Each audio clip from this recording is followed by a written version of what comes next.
Today, take a look at the jump starter with air compressor. Oh, that's nice. Cool. So it actually has a nice clamshell case.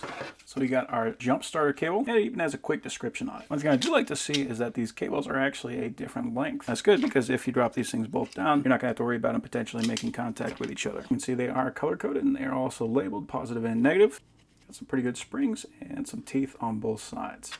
We got our pump hose, so it looks like that threads in on one side, and then that threads onto the valve on the other side. Nice and soft and flexible. So this is interesting. This is essentially the battery. So we can see on the top we got a terminal connector, and that will connect onto our compressor. So if we just want to use the jump starter, we would just use this, but if we want to use a compressor, we would attach this to this. That's actually a very neat idea. I haven't seen anything quite like that before. Can't see this is the K2. It has a total battery capacity of 74 watt hours, and it has some USB ports on it. So if we want to, we could just use this for charging our phone. We got our port right there for our jump starter.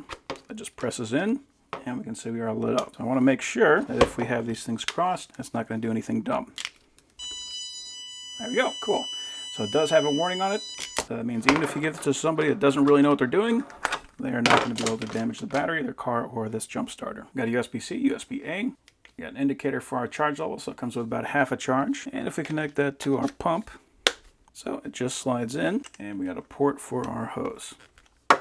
Then if we press the button, that lights up, so we have power now to our compressor. We have different modes, so right now it's set to car, motorcycle, bicycle, and sports ball. We have bar as well as PSI. I'm going to put that at PSI, and my tires go for 30 PSI. So then all we got to do is press start, and that starts the compressor. And in the case, we got a little pocket. We got our charging cables, USB-A to USB-C. We got a couple of air adapters, so if we want to fill up an inflatable, we can use one of these, or a basketball, we can use that. And we've got our manual.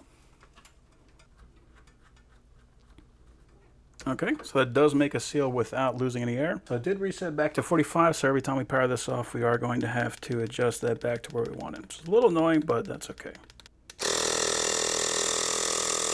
So it is not very loud. So that part is excellent. It's actually not loud at all. Even standing right next to this thing in the garage, this does not hurt my ears.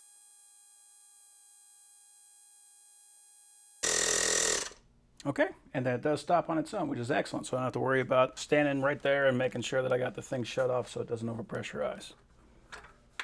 So yeah, that is a very cool tool. Jump starter, compressor, and a battery charger all in one. That is pretty neat.